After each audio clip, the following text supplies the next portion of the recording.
مجھے گھر چاہیے، چھت چاہیے، اس کے لیے میں محنت کروں، کوشش کروں، لیکن ہر معاملے میں دامن اللہ کا ہی پکڑے رکھیں.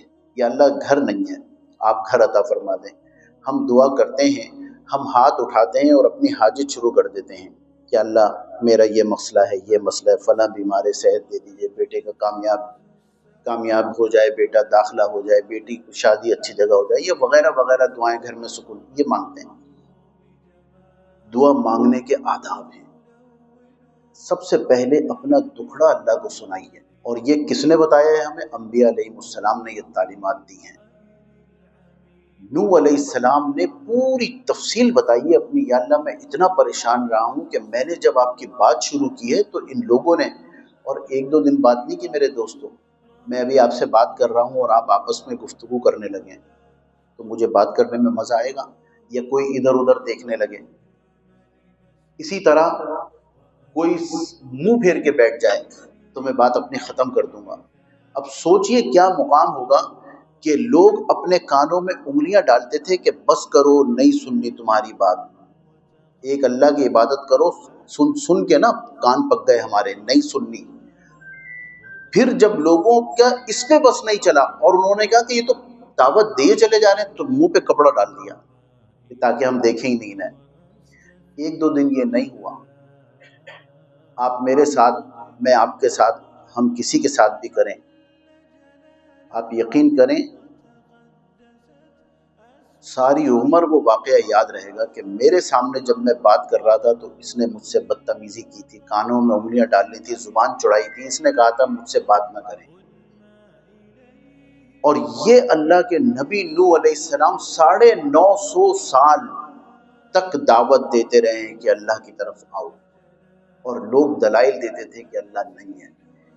تو اپنا شکوہ اللہ کے سامنے، اللہم الیک اشکو ضعف قوتی وقلت حیلتی وہوانی علی الناس. آپ صلی اللہ علیہ وسلم اللہ سے باتیں کر رہے ہیں، یا اللہ ان لوگوں نے مجھے بہت ستایا ہوا ہے، میں آپ سے شکوہ کرتا ہوں اپنی پریشانی کا، یا اللہ یہ میری بات نہیں مان رہے ہیں، یا اللہ کن لوگوں کے حوالے آپ نے مجھے کر دیا، یہ باتیں کر رہے ہیں. ہمیں اور آپ کو بھی چاہیے باتیں کریں. یا اللہ میں بیٹی کا امتحان دلوانے آیا تھا، راستے میں مجھے پریشانی ہوئی، بہرحال آپ نے پہنچا دیا. اس نے اپنی کوشش کی تھی، اس نے پڑھی، میں نے کتابیں لا کے دی، میں نے اپنی بساط کے مطابق محنت کی تھی.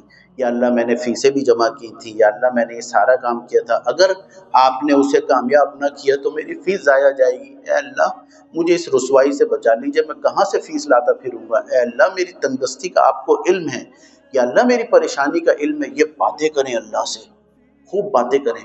رسمیہ بات نہ ہو کہ سلام پھیرا اور 3 4 دعائیں کی، آمین، اور چل دیے. اپنی ساری باتیں، سب پورے دن کا دکھڑا بتائیں اللہ کو. اگرچہ اللہ جانتے ہیں، تو میرے دوستوں جس سے محبت ہوتی ہے اس سے باتیں طویل ہوتی ہیں، لہٰذا باتیں کریں اللہ سے. یا اللہ یہ میرا مقصد ہے. جب بات کرنی شروع کریں گے نا، آپ کو خود ایک عجیب سا سرور اور لطف آئے گا.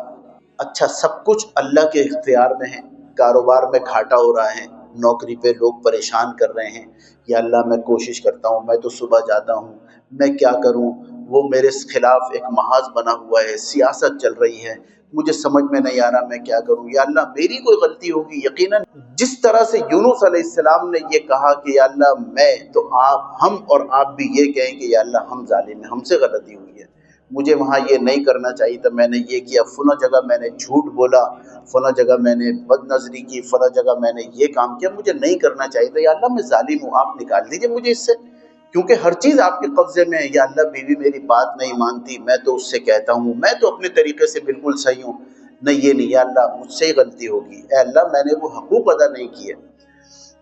جب یہ چیزیں کہیں گے میرے دوستو، سب سے پہلے کیا اپنے اندر آپ اثر دیکھیں گے؟ وہ ہوگا اخلاق کا اثر. اللہ تعالی ہمیں ان باتوں پر عمل کرنے والا بنائے. وآخر دعوانا ان الحمد للہ رب العالمین.